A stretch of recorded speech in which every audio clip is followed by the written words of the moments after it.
All right, so tonight, we've got the bike here. We're going to talk about how much this stuff actually costs.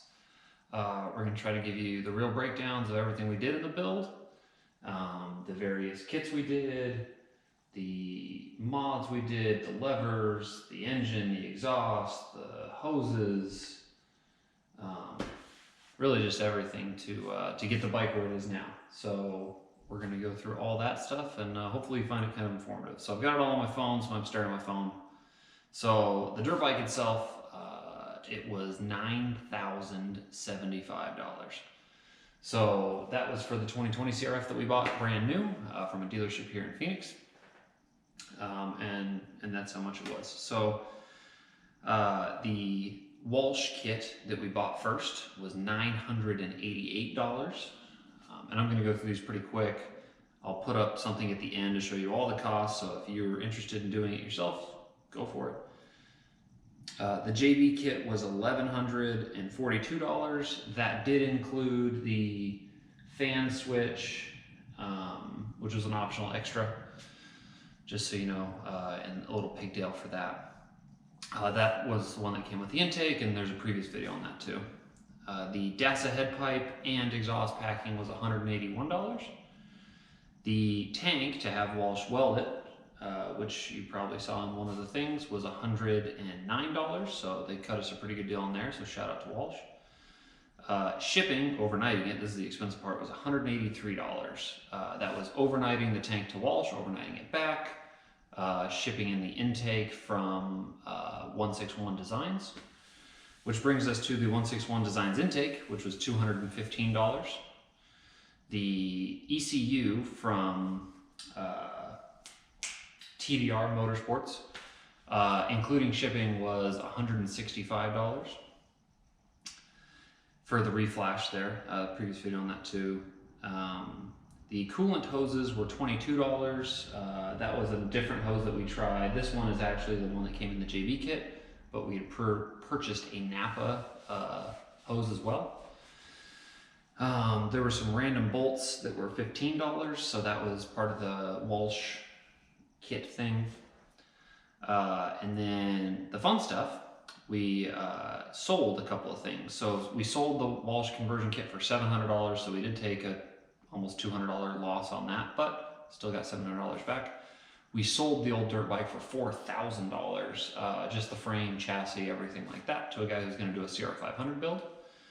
And then I sold my old motor for $2,790. So the reason for the weird number is we sold the intake and carburetor separate from the actual engine. Next up is the titanium. We paid $367 for that. So that was the A-arms, the shock bolts, the engine bolts, and all that fun stuff. The graphics that we got, we actually haven't put those on. I had them in a drawer, but it's blocked. Those were $138. And then the ARC levers, the 2020 crf450 master cylinder to make those levers work, clutch perch, all that kind of stuff, that was $384. So when you sum up all those things up, including what we sold, the total we spent on this build was $5,480.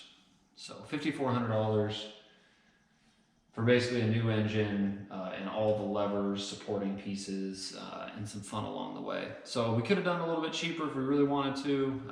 You know, if we would have went JB at the start, it would have been cheaper. If we didn't do the fancy levers and everything, you could use your stock Honda lever and you could use the stock Honda clutch perch. Nothing wrong with that stuff. Just kind of wanted to make it look prettier. And so yeah, that's how much it cost. So $5,480.54 was the total when you sum up all that stuff. And again, I'll post this picture up at the end and do some trick editing or something to let you guys see that. So there you go. I think we'll do a walk around. So I am still waiting on a banjo bolt for the front master cylinder because, fun fact, the TRX front master cylinder will not work. The banjo bolt won't work with the CRF. They changed the size. Go figure. So we're waiting on that. Once I get that, the bike will be done. We can do a fun walk around video like the one we did with the old TRX motor. Nothing to the chassis really changed except for the titanium bolts, but it's still fun to do a walk around of the hybrid. So we'll do that, and we'll look for that in the future. So really just stay tuned. If you have any questions about the build, any questions about costs, any questions about anything hybrid, I'm happy to answer them. I am, just shoot me a DM on Instagram at MFFilms, or shoot me a comment here. I'm pretty good at responding to those, and we'll keep providing content. We have another build coming at 500 subscribers, excuse me. We're going to announce another build. We're going to do another hybrid build, so stay tuned, and we'll announce that and really what that's going to be, because it's not going to be a TRX, it's going to be something else that I think you guys will like to watch and follow along. So stay tuned for more content, and don't forget to like and subscribe so that we can announce that sooner than later. Thanks.